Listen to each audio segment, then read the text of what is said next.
Hello and welcome back to another episode of my MotoGP 20 career mode, and today we've not got any notifications or any R&D to do, so we'll head straight into the Austrian Grand Prix and I'll see you in free practice. So then, since we actually have enough research data basically to fully upgrade the bike, I needed about 50 more, I think, something like that. I won't be doing any R&D in free practice anymore. The only thing I did do was I did the quick lap simulation because I'd have to set a lap to get into Q2 anyway. So I thought I may as well do the quick lap simulation, get those last few points that I need to be able to fully upgrade the bike, and then I won't do any practice programs anymore. So we were actually quickest in that session by 7 tenths to Schrotter in second, and then a second then back to Dalla Porta in third. So Schrotter a bit quicker than everybody else. It was actually Luthi's time that I beat at the 28.8 with the 27.7. So it looks like we've got decent pace here. Obviously such a short track, to have a second over most of the field is quite good. So we'll head into qualifying now and hopefully we can bring home a pole position and try and sort of get back on form. So here then in qualifying now, we'll put on a new set of softs. Obviously we went for softs to do the quick lap simulation. We'll go to track and we'll do a flying lap. So here we go then. Went into the penultimate turn. I was actually quite far off the AI on the first lap I did. But then on the second lap I went fastest with that, so it wasn't too bad. I sometimes need a couple laps to get used to this bike. Obviously I play so many different things, so the sort of the historic bikes and things like that, I played those last, so I need to get back into the swing of Moto 2. Especially since I actually did Austria as well on a historic bike, so I'm probably picking all the braking zones based on that. But we fired out the first corner quite nicely as we go up the hill towards turn 2 and 3. Obviously turn 2, arguably a corner really. We're almost a tenth underneath the current pole time. Massive stoppy there into turn 3 on the power. Got to try and stop the wheelie from coming up. Oh, we've not done a very good job of that. You can do it just right so that if you take a really tight line, that the front wheel doesn't come up at all. But sometimes you seem to crash on the curb if you do that. So it's better to maybe just have a bit of a wheelie than a crash, I would say. Into turn 4, obviously a corner it's very easy to go wide. Kazma Daniel has had a crash there. The number 99 Malaysian rider. Into turn 6 there, or almost turning a bit too early and clipped the grass on the inside. That would have been pretty bad if I'd done that. Into turn 7 again. Try not to clip that grass on the inside. It's such an easy thing to do really sometimes when you are trying to hold a tight line. As we come towards the last sector then of the lap now. It's a very short lap here at Austria. We're only 1.5 tenths underneath the pole time at the minute, which is good for now, but we'll probably get beaten later in the session if we don't improve a little bit in this last sector. But I think that's where we gained quite a bit of time on that AI was through this last sector. So out the last corner then, coming up towards the line, what's the lap time going to be here? 26, 27, so 28.3, so a bit slower than what we did in a free practice there, but hopefully that will be good enough to be on pole position for the race tomorrow. So then, at the end of the session, it was extremely close. Look at this qualifying. I was on pole by 23 thousandths of a second, and then only 60 thousandths ahead of Baldassarri and 67 thousandths ahead of Dalla Porta. Tom Luthi, bless him, 5th place, only a tenth off pole, which is ridiculous when you've looked at some of the other races like Catalonia, where half a second off put you second. Such a close margin at this track. Augusto Fernandez then 4 tenths back. Andy Fred Istahar once again in the top 10. Will he beat us again in this race? Hopefully I can be a bit further ahead, unless he's obviously going to battle for the win, of course. So we'll head onto the grid now and hopefully we can try and win, but look how close the pace is. It's going to be difficult. So down here on the grid then, Schrotter alongside us, same with Baldassarri in third. So Baldassarri obviously wants to gain some points back on us. He's pretty far behind. I think he's 75 points behind. I think Luthi is 72 points behind. Nakashima down in 20th. I expect that he'll be coming through in this race. Quite odd considering in real life, obviously the last time we were here at Austria in 2019, he actually got pole position. But we're now on pole position instead. I want to try and get a win here if I can. Obviously the last episode, we actually did extend our gap and I did see some people, yeah, it was an unsuccessful episode. For me it was quite entertaining to watch, so I'm glad you did enjoy that. So hopefully we can have a battle for the win, but I do need to start picking up some big points once again. As we know, the AI are usually a bit faster in the race than they are in qualifying, so that could be a bit of trouble for us. Lights and away we go. Bit of a wheelie off the start, another wheelie. Holding the wheelie up towards turn 1. Are we going to keep the lead? Yes, it looks like we have. We've actually got a really good lead off the line. So we go into turn 1. We've gone in pretty hot though. That's probably going to affect our run out of turn 1. Still in power mode 2, probably have to keep it there so we don't lose the lead to Baldassarri here. Looked like he was lifting his leg up again, like as if he was doing the start, but he was coming out of the first corner, so that was a little bit weird. So as we go towards turn 2 here, then hopefully no one does a dive bomb. on me, obviously like they were doing yesterday in the historic challenges. We keep the lead for now then. Bit of a slide through there. Baldassarri, there's a crash behind. Ed Capons is down. I don't know if he's collected anybody else with him. I didn't get to see on the map, but Baldassarri's down in 5th place. He was second going into that corner, so what happened there, I do not know. So we hit the brakes then for turn 4. Very easy to go in hot there. The bike was hop, skipping and jumping on the way in there. Oh, the tyre's not to temperature yet, of course. Need to try and get some temperature through them, not pushing too much off the start. Baldassarri's back up to 3rd. He's not messing around. Fernandez in 2nd place, so go on, Augusto. Try and take some points off those guys if you can. Obviously, he wants to get a win now that his teammate in Mark VDS also got a win in the last episode. Obviously, Sam Lowe's managed to win at Brno. Be nice to Mark VDS if they could get back-to-back wins, I'm sure. Definitely help them in the Constructors' Championship, that's for sure. So Fernandez still sat there behind us as we approach the penultimate turn. What's the gap? We got 4 tenths, so not much. Remember it being quite a close race here in Moto 3, so I'm expecting the same here in Moto 2. So through the last corner on the power, trying to fire it out. Well, Fernandez has definitely closed on us a little bit. Fernandez is probably looking for this lead here. We've led for a whole lap. We've got 3 tenths of a second now. He's closing on us. Oh, crash behind for Bezzecchi. Wonder where he's crashed. It's a bit of a weird place to crash. So coming up towards the line then at the end of the second lap, I think we put a bit of time into them. We've got 8 tenths of a second now, 29.2, fastest lap of the race. So as we come up towards the line then at the end of the 3rd lap, what's the gap now? 28.5 on that lap by me, so we're definitely upping the pace a bit. 2.1 seconds now to Fernandez. Oh, Bezzecchi does fastest lap though, 28.2 further down the order. So obviously after his crash, he seems to have got some decent pace. Oh, crash. Fernandez is down! Fernandez is down as he took Luthi with him! Or has Luthi knocked him off because Luthi was right behind him? Oh, Fernandez! Well, I suppose we've got a big lead, but it would have been nice to have those extra 4 points over Luthi. I have to have a look. I'm guessing he lost the front or clipped the curb or something. So who is now behind us? Is it Tom Luthi? We'll find out at this next intermediate point. Yes, it is. 3.1 seconds back to Tom Luthi now. So Luthi, well, Christmas has sort of come early for him in this race, given a free extra 4 points there from Fernandez crashing out at the hairpin. Such a shame for him. Nagashima's up to 4th. Did I just see Nagashima 4th? I'm sure he started 20th. Nagashima could come through and get 2nd place here, potentially, if he's got that kind of pace to get up from 20th to 4th. So at the start of the penultimate lap then, 29.1. We slowed down quite a bit on that lap. 3.9 seconds, so we've got a pretty safe lead over Luthi now. Nagashima up to 3rd place. He's in front of Gardner. So what's happened to Baldassarri down in 5th place? Will Nagashima be able to catch up to Luthi in this race? That's the interesting thing I want to know. Oh, another crash for Bezzecchi. Another crash for Bezzecchi. Oh, he's not having a good day today, is Marco. Fernandez back up to 4th place. So Fernandez didn't lose too much time from his crash at all. So well done to Fernandez, still in 4th there. So we start the final lap. 5.5 seconds ahead of Tom Luthi now, so he should be pretty safe for the victory. Don't know if Nagashima is actually close enough to catch him. I'll keep my eye. Oh, Fernandez is back in front of Nagashima. So Fernandez actually only ended up losing 1 place from his crash. So fair play to Nagashima. Not Nagashima, sorry. Fair play to Nagashima. He's come from 20th. But fair play to Fernandez as well. So those two doing very well.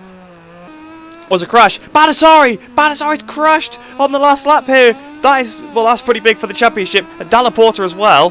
So I'm guessing those two have crashed into each other. Another odd part of the circuit to crash in. I think it's the same probably the same place Bezzecchi crashed in. I don't know. I can't figure out which corner they might have crashed in. We're really, really low on fuel actually. 0.2 laps of fuel. So I'll lower it into 0 as we go into the last corner. But we should be alright then. 6.1 seconds in the lead now. As we come up towards the line, we're going to win here in Austria in dominant fashion. And we're going to gain 5 points over Luthi in the championship. So then, obviously, Baldassarri and Marini actually ended up 8th, which isn't the end of the world. But Baldassarri crashed out. Where did Baldassarri actually finish? Did he crash out the race entirely? Yes, he did. He retired. So Baldassarri was out of the race, which was no points. So we gained 25 points on him. So we're going to be 100 points ahead of him now. But obviously, Luthi is actually the closest rival. So we extend our lead to what's going to be 77 points. But Fernandez, top job to Fernandez. They're still getting 3rd after his crash. Nagashima, unfortunately, dropped down to 7th. So obviously, he must have used his tyre getting through the pack. But I'd say 20th to 7th is still a successful ride for him. So then, yes, in the championship, we now lead by 77. We've got 100 points back to Baldassarri and 104 back to Marini. So that race for Baldassarri has really allowed Marini to close back up to him. If Nagashima keeps performing well, he's definitely going to close up on those guys. He's not, he's not a mile away from them now, a million miles away. Schrotter and Navarro as well, pretty close to Nagashima. So those three, they could sneak up onto Marini and Baldassarri if they're not careful. I think Luthi is the rider we've got to watch out for now in this championship. We've got a massive lead over him though. So if we just keep chipping away at that, we'll probably win the championship with a few rounds to go. In the team's championship then, we lead now by 112 points, nearly 200 ahead of SkyVR46 in 3rd place. So we really are dominating this team's championship. I guess it's because I've been the most consistent rider across the season. The Red Bull KTM team, it's not actually a KTM anymore, is it? Red Bull IO Moto 2, move up into 4th place ahead of the HP40 Flexbox team. Remember when they were leading the championship back in Qatar? Now they're 210 points off the lead. Garzo really not helping them, and Baldassarri, to be honest, has been throwing away points left, right and centre. I mean, he crashed out again, but we'll see what happened to him, and we'll see what happened to Fernandez and also Bezzecchi as well. This is what happened to Pons then. Oh, he got clipped. He got clipped by Ramirez, and that's how they both went down. So we're watching from on board Ramirez, and he just turns in. A bit silly, really, because you could see he was there the whole time and just takes them both down. If anything, I'd say that's Ramirez's fault for just completely turning in. So this is on board with Bezzecchi, then coming into his left-hander. Oh, he hits Digi at the back. He dives at the inside. He goes to the grass high side. Down he goes. Did he take Digi with him? I guess he didn't, actually, because Digi still finished quite well. He finished about 5th place, but yeah, weird crash there. And I don't know why Digi slowed down for no reason as well. Seems to be a bit of a glitch where the AI just slow down for absolutely no reason in front of each other. So this is Fernandez then, coming into turn 3, tips it in. Oh, he clips the curb and he loses the front. That's how he crashed out of that position. Obviously, he got back on pretty quickly, but he did a good job to get back up into 3rd place because that was still quite a far way from 3rd, and he only had about 2-3 laps to do it, so he did a pretty good job. So on board with Baldassarri then. Oh, and he just slows down. Oh, and he gets hit by Dalla Porta, and that's why they both went down together. They almost took Marini out, actually. Very close to taking out Marini. Then that would have been 2 of the 3 championship rivals out, and that's how Baldassarri retired. So I think he might have had a mechanical or something. So if we watch slow-mo on Dalla Porta, you can see he just gained so much on him, and there's not really much he could do. He couldn't really avoid him because of the closing speed, and Marini was so close to being taken out there. Yeah, this is how close Marini was to being taken out. Oh, so close. Wow. It seems like it's been a while since I've been down here in Parc Fermé. Nice to be back to winning ways after the last episode. Obviously, we struggled quite a bit at both Kimi-Ring and Brno, but we're back here at Austria. The next race, Silverstone. Hopefully, we can try and bring home a home victory for me, of course. But I'm still so shocked by Fernandez, how he's managed to crash and still finish 3rd place. Really good job to him. So on the reputation front then, we gained 11,550 reputation points, which once again brings us over the threshold of 200,000 reputation, bringing us up to 209,700 reputation points. Credits, once again we gained 6,028, obviously we met the objective for the race, which is in the top 5, which brings us up to 223,249 credits. The reputation points are actually catching up to the credits now. They're going to probably be pretty close very soon. And obviously on the research data, I only did the quick lap simulation just to get over 7,000 on the engine. So with nothing to do then, we'll advance forward another week. And we've now got a notification on the personal manager front. So a new candidate available once again. Well, just an A this time, not an A+. I'll hang on to them because obviously we do need to start. Although we've already got an A. So there's probably no point upgrading to another A. I think you can get S, I think is the highest one. So I'll look to see if we get any S rated ones. And when the development on the engine is done, so we're on 50% on the engine.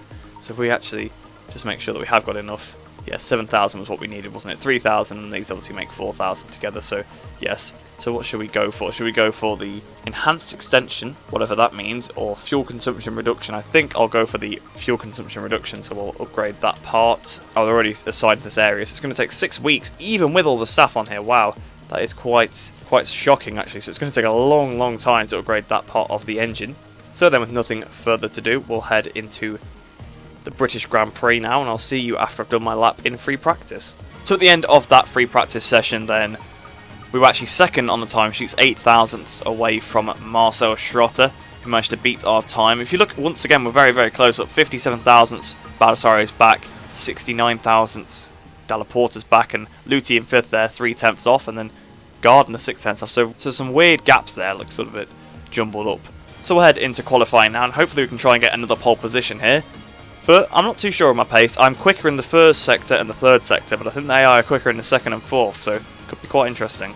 So here in qualifying, I have to put on a new fresh set of soft tyres. I don't know why I went through it like that when I could have just done on the consumption check. Down to 4 laps of fuel, and we'll head out for a flying lap. So coming through Woodcote Corner then now, about to start our qualifying lap.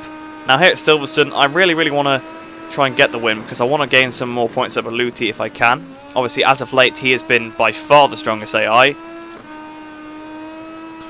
I've had some bad races. He had a couple of bad ones as well, luckily. I think he had one bad one in the last episode, one good one, and I had two bad ones, obviously. But I think I beat him at Brno, but I think I lost... Well, I definitely lost him at Kimmering, and I beat him at Brno. We beat him then at Austria, but we only gained a few points on him, of course, since he was second place. We're half a second under the time here already. But hopefully I can try and get some other riders between me and Luthi in the upcoming races. But I've obviously got quite a big lead, so it's not too bad. I can sort of follow him home if I need to as well in a few races, especially since obviously we gained those 5 points on him at Austria. That's just a free 5 points now that, you know, I can afford to lose, and I still have a 72-point lead, which is a massive, massive lead. We're already going to win with 2 races to spare. Well, actually, at the minute we're going to win with 3 races to spare if it stays like this. But obviously if he beats us once, then it'll just be 2 races to spare. Which, if you're in a situation to win the championship before Valencia, you're pretty comfortable. So into Abbey Corner then. Flicking the bike over into Farm. So we are still red. I didn't actually see the sector intermediate there. I probably did a slightly better second sector than I did on the qualifying. Well, not the qualifying, the free practice. Oh, we've turned it a bit too early for the loop though. That probably will have messed our third sector up a little bit. So it might end up being a pretty similar time. 4 tenths under through Aintree, then sliding the rear tyre. We've got 0.9 of a lap left, so that should be plenty with about 3 corners to go. It's down the straight, hitting the brakes then for Brooklands. We've gone in actually a little bit hot into Brooklands, even though I thought I braked a bit early. I almost lost the rear coming out as well. See the tyres actually getting quite warm here in the sun. Really rare that you see obviously this much sun in Britain. Although I say that and it's actually sunny in real life right now as well, so I suppose the joke's a bit redundant. Through the last corner then, coming up towards the line. What's the time going to be? 2:03.4 there. So 2:03.4. That's much quicker than what we did in free practice. So we'll head back to the pits and hopefully that's good enough for pole position. So then, yes, it was good enough for pole, but only by 2 tenths of a second ahead of Luthi. Although that's a bigger margin than we had pole by at Austria. So it's a little bit more comforting, I suppose, rather than a few hundredths of a second. Luthi doesn't tend to qualify very well, so he definitely means business in this one. Although if we go based on past experience, usually the guy that starts second has quite bad luck in the race. Baldassarri usually drops back when he starts second, so maybe with him in 4th place he'll do it a little bit better. Don't know where Marini is. Marini has really fell out of this championship. 12th place. I remember a time where he came from behind, overtook Baldassarri in the championship, and was really giving me a bit of a worry. And then the last few episodes he's just dropped so far off, and he's so far out of the championship hunt now. So down on the grid then, Luthi in second, obviously. Dalla Porta in third. We should be able to get off to a pretty decent start because it seems like we always get a better start than the AI. I remember back in Qatar, obviously they all mugged me off the start, but it's when you panic and try and stop the wheelies when you lose the time. Because if you just go with it, the bike doesn't actually tend to flip up. Probably because I've got the anti-wheelie upgrades on as well. It probably was worse in Qatar. I probably would have crashed if I carried on with the wheelie. But now I can just carry on with it, and the anti-wheelie just cuts in and brings the front back down itself, and I don't lose too much time off the start. So, we'll head straight into this, and I want to try and get a home victory here. So then, once again, obviously on pole position, looking over at Luthi. Obviously we know he is my championship rival. Waiting for the lights to go out here in Silverstone. Lights and away we go. We've probably not actually the best start there. I didn't let out the clutch that great, but I think we've still kept the lead. Although I saw a bit of a shadow, a bit of a wheel coming on the inside into the first corner, but we've managed to keep the lead. The rear is sliding, obviously not up to temperature yet. Looking behind, Luthi's still there. Baldassarri's had a pretty good start up to 3rd place there. As we go towards Maggots. This is obviously where we are quicker than the AI, so this is probably where I'd like to gain some time. There's a crash behind. It's Jake Dixon. Jake Dixon is down in his home Grand Prix, so it's a shame for Jake Dixon now. Obviously, after getting that top 10 in the last episode in Brno, he's fallen out of contention here in Silverstone. But Baldassarri now to 2nd position, so I don't know whether Luthi's just lost 1 position or if he's lost more. We won't know until we cross the line. Fernandez up to 4th place, so Fernandez is on a bit of a streak all of a sudden. He's not been really anywhere all season, but now all of a sudden he's fighting for the podium every race. So as we go down towards Vale now, hitting the brakes. Obviously don't want to lose the front or anything like that. We've gone a little bit hot though. Flicking the bike over through turn 9. So we are, how far are we in front of Baldassarri? The rear is slipping. Obviously they are quicker than me through the 2nd sector. We got 7 tenths to Baldassarri. I think he's trying to pull away from the pack with us here.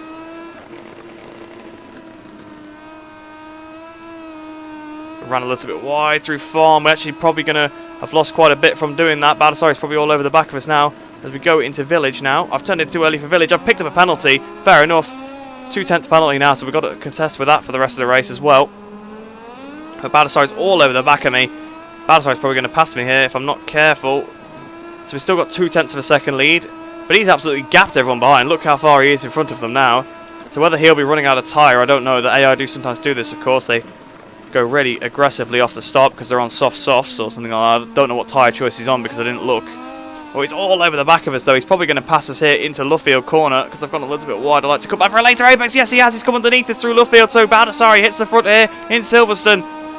It's not taken long for him to get past us once he caught up to us. And we're looking for a move through Woodcut, but it would be a bit of a brave move. So Baldassarri leads. Fernandez is now third behind us. Luthi fourth.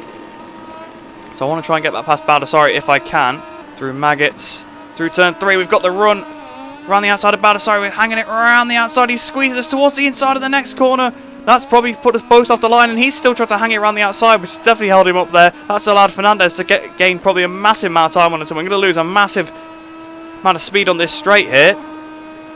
Really, really aggressive defending there from Baldassarri. Obviously doesn't want us to get any more points over him. He's already 100 points down, and we've gone way too wide into Stowe. That's going to allow Baldassarri straight through, but I'm going to get the run out of Stowe down towards Vale, side by side with Baldassarri.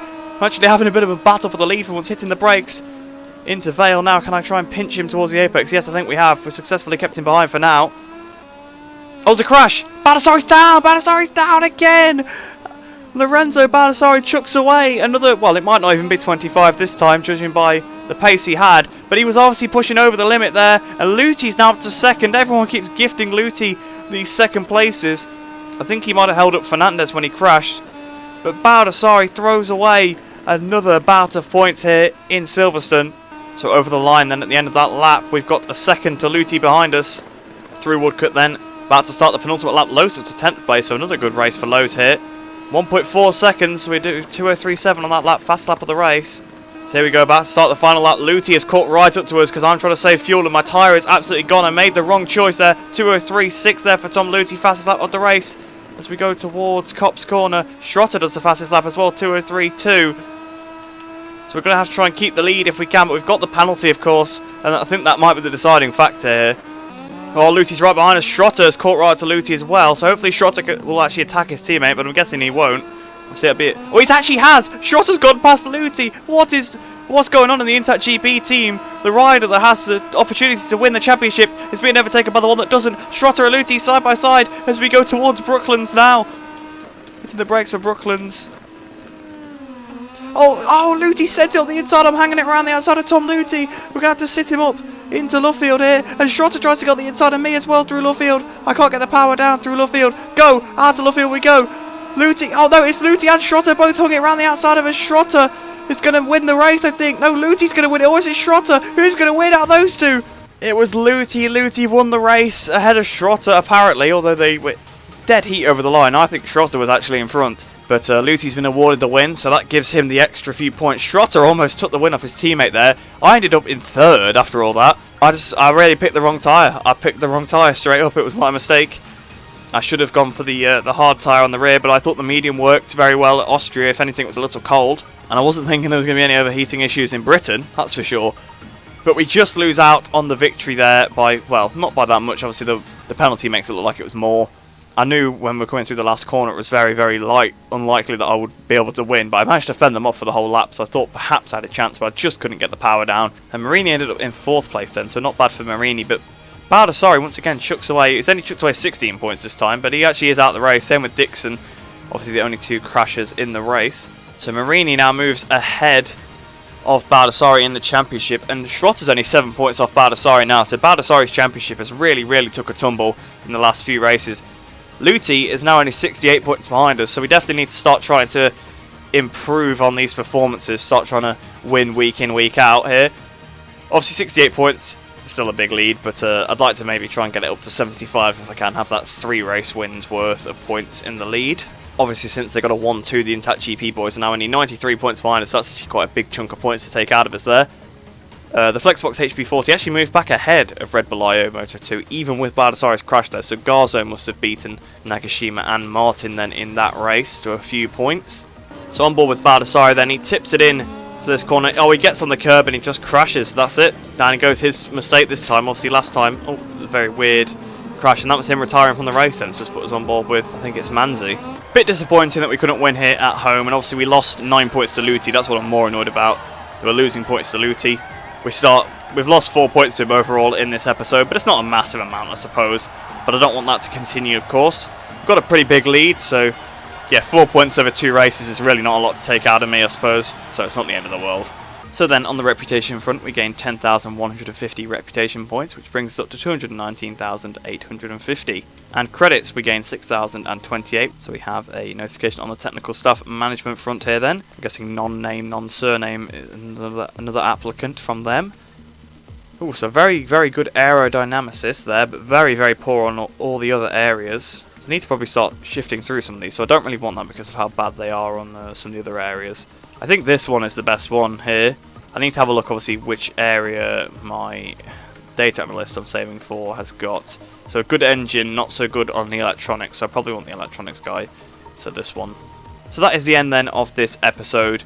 Losing a few points to Luthi overall in the championship, but obviously we get a massive amount on Baldassarri, although he's basically out of the championship now. It is just between me and Luthi, and it's a push to even say that because Luthi is very, very far behind, obviously nearly 3 race wins worth of points behind me. So I hope you did enjoy that one. Obviously Austria, probably not so interested in terms of the battling, but there was some good battles there in Silverstone, which you don't particularly usually get to see. So it was nice. But like I said, I hope you did enjoy that one. Hope you enjoy the rest of your day. Hope you're all staying safe, and I shall see you in the next video.